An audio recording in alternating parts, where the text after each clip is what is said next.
As pesquisas têm mostrado que cada vez um número maior de brasileiros tem empreendido. Os jornais mostram que aumenta o número de brasileiros que estão abrindo o seu negócio. Mas o que pode ser um sonho, se não cuidado corretamente, pode infelizmente se transformar em um pesadelo. Na parte do sonho, muitos brasileiros acreditam que ter o seu próprio negócio é a possibilidade de mudar a sua vida profissional. Vão poder dispor do seu tempo, vão poder fazer somente aquilo que gostam, vão poder ganhar mais dinheiro, mas infelizmente essa não é a realidade da maior parte dos empreendedores brasileiros. Que inclusive não conseguem muitas vezes levar à frente o seu sonho do seu empreendimento. As pesquisas mostram que um número grande de empresas no Brasil não completa o primeiro ano de vida. Um número menor ainda não completa o segundo ano. E quais são as razões? Tentando responder essa questão, muitas entidades, como o próprio Sebrae, têm buscado entender o que leva uma empresa a fechar. O que faz com que o sonho de um empreendedor não tenha sucesso? E ao contrário do que muitas pessoas podem pensar que a empresa vai acabar porque não encontra um cliente, porque ela não consegue produzir o seu produto, a gente pode ver para os dados desse quadro que a grande razão, ou as maiores razões que levam uma empresa a fechar, estão ligadas à questão da gestão financeira. Falta de capital de giro, endividamento, problemas com pagadores, principais causas de fechar uma empresa. E por que a gestão financeira é tão importante para uma empresa? Várias razões explicam isso. Vamos enumerar pelo menos 3. A primeira delas, o dinheiro é talvez dos recursos mais escassos que uma empresa necessita para a sua operação. E quanto mais escasso um recurso mais importante é a sua gestão. Segunda razão. Eu costumo fazer uma analogia que o dinheiro, que a finança numa empresa, é como se fosse o nosso aparelho circulatório. Como se fosse o sangue de uma empresa, o coração de uma empresa. E aproveitando dessa analogia, quando o nosso sangue está com vitalidade, o que leva para os outros órgãos? Saúde, energia. Por outro lado, quando o sangue está infectado, quando o sangue está contaminado, o que ele leva para os outros órgãos? Doença, mau uso. Ou seja, quando uma empresa tem problemas na sua gestão financeira, esse problema acaba se espalhando por toda a organização. E a terceira causa da importância da gestão financeira: erros cometidos em outras áreas, na definição de um produto equivocado, de um serviço ruim, na escolha de um ponto inadequado, vão acabar tendo consequências aonde? Na vida financeira de uma empresa. Porque se o meu produto não é bom, se o meu serviço não é bom, se a minha localização não é boa, eu não vou vender, se eu não vou vender, não vou ter receita. Não vai entrar recurso financeiro, não vou conseguir pagar as minhas despesas. O que complica ainda mais é que muitas vezes o dinheiro dá sinais errados na empresa. O fato de eu terminar o mês com dinheiro no caixa não necessariamente significa sinal de sucesso. Pode ser que aqueles recursos não sejam suficientes nem para pagar as contas do próximo mês. E o empresário muitas vezes olha para aquele caixa recheado e fala: poxa, estou rico, tenho sucesso, posso agora melhorar minha qualidade de vida, posso fazer isso, posso fazer aquilo. Embarca nessa canoa, mais na frente do rio e vê que a canoa está furada. Vender mais não necessariamente é sinal de sucesso. Se eu estiver vendendo errado, se o meu preço não espelhar os meus custos, quanto mais eu vendo, mais prejuízo eu tenho. E por que a gestão financeira pode levar à mortalidade, como a gente viu? Porque muitas vezes os empresários não dão importância para isso. E não dão importância por uma série de razões. Primeira das razões, o que o motiva a abrir um negócio é gostar de fazer um produto ou prestar um serviço, ou seja, ter alguma habilidade.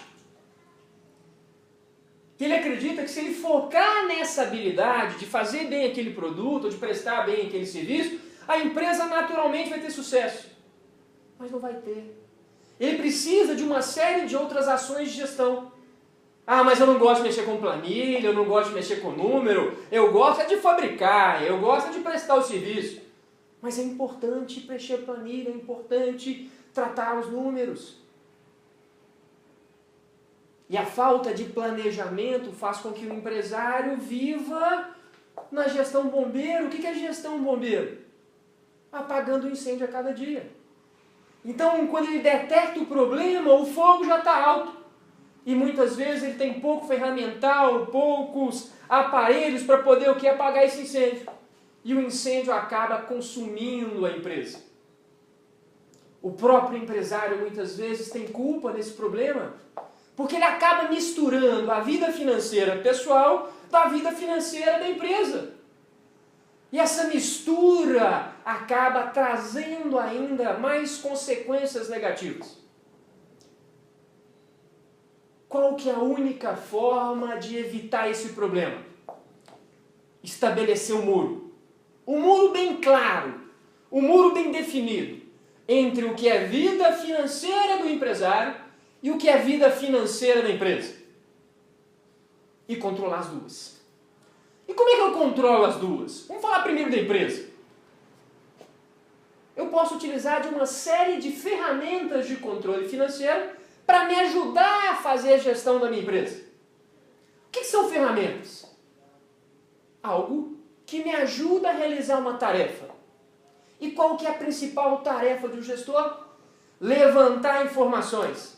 Informações essas que vão ser fundamentais para quê? Para melhorar a assertividade da tomada de decisão. Existem uma série de ferramentas de controle financeiro. Mas vamos falar da que eu julgo a mais importante. Chamada DRE, Demonstração do Resultado do Exercício, ou Mapeamento de Receita e Despesa. O que essa ferramenta traz? O que essa ferramenta mostra? A receita da empresa num determinado período e todas as despesas que foram necessárias para realizar essa receita. Primeiro objetivo de uma DRE: mapear, apontar o resultado de uma empresa. E esse resultado pode ser positivo, caso as receitas tenham sido maiores que as despesas, a gente conhece como lucro, como pode ser também negativo, caso as despesas tenham sido maior que as receitas, e a gente conhece como prejuízo. É a primeira importância, mas talvez não é maior. Como o nome diz, mapeamento, ele vai me mostrar claramente quais são as minhas receitas, de onde elas vêm, quais são as minhas despesas, de onde elas vêm. Conhecendo de onde vêm suas receitas e de onde vêm suas despesas, o gestor vai poder dar um passo além, vai poder dar um passo à frente. Como assim? Ele vai poder saber aquilo que é mais importante, aquilo que é menos importante, aquilo que é mais impactante, aquilo que tem uma ligação mais forte com o seu resultado. E aí, hierarquizando, separando o que é importante daquilo que não é tão importante, ele vai poder dedicar o seu tempo, o seu esforço àquilo que é mais importante. O tempo de nós, gestores, é curto.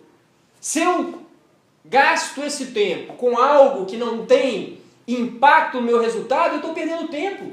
E estou perdendo dinheiro, muito dinheiro. A DRE me permite conhecer mais minha empresa. Vou dar 2 exemplos recentes de empresa que eu estava trabalhando num projeto. Era uma empresa na cidade do Triângulo Mineiro e elas não tinham, quando a gente começou o trabalho, DRE. A primeira delas está num segmento que está crescendo muito as vendas. Painéis solares, painéis fotovoltaicos, empresário tradicional, começou pequeno, sabia que não estava conseguindo atender toda a região. Precisava de um vendedor, mas sem saber o resultado, ele acreditava que pagar o salário para aquele vendedor, que ia demorar um tempo para poder produzir e gerar receita. Por quê? Porque é uma venda muito técnica, precisa de muito conhecimento, tem que investir bastante em treinamento, para ele ir para campo demora um tempo.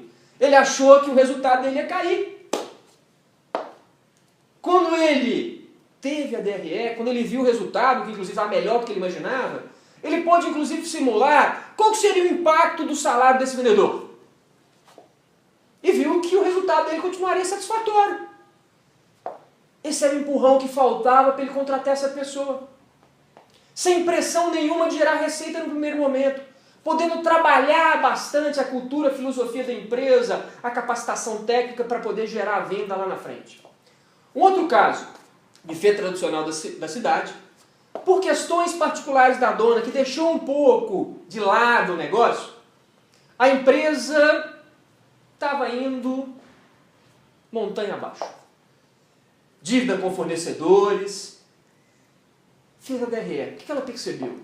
Está tendo prejuízo. Consequência, o endividamento. Mas ela percebeu também que o que ela estava gastando na compra de mercadorias para poder fazer os salgados, as tortas, os jantares, estava extremamente alto. Por que isso estava alto? Porque ela tinha delegado para terceiro na empresa, sem dar um treinamento. E essa pessoa, até, vamos dizer que não estava mal intencionada, mas buscando até comodidade, vocês acreditam que ela estava comprando aonde? No fornecedor mais barato ou no mais cômodo, no mais próximo? Isso fez com que o custo das mercadorias vendidas dela estava subindo. Que o custo de produção dela estava aumentando. Consequência, prejuízo. Mas ela conseguiu enxergar também que se ela retomasse essa atividade extremamente estratégica para a empresa, pela experiência que ela tinha, ela conseguiria baixar bastante aquilo, inclusive exigindo mais produtividade da área de produção. E aí reverteria o quadro. Ao invés de prejuízo, ela passaria a ter lucro. E esse lucro seria importante para quê? Para poder organizar a dívida com os fornecedores. Ela conseguiu, inclusive, montar um planejamento de equacionamento de dívidas. Como é que poderiam ser saudadas e quando poderiam ser saudadas. Todas essas informações surgiram dessa ferramenta. Mas os empresários, infelizmente, ainda cometem alguns erros. Aqueles que têm DRE. E um dos erros está ligado ao próprio papel do empresário. As retiradas que ele faz dessa empresa. Para clarear isso um pouco, a gente deve primeiro separar os papéis que um empresário, que um empreendedor pode ter no seu negócio. São dois. Um facultativo, ele faz se quiser, e um compulsório, obrigatório. Qual que é o facultativo? Trabalhar ou não na gestão. Não necessariamente todo empreendedor, todo dono vai trabalhar na gestão.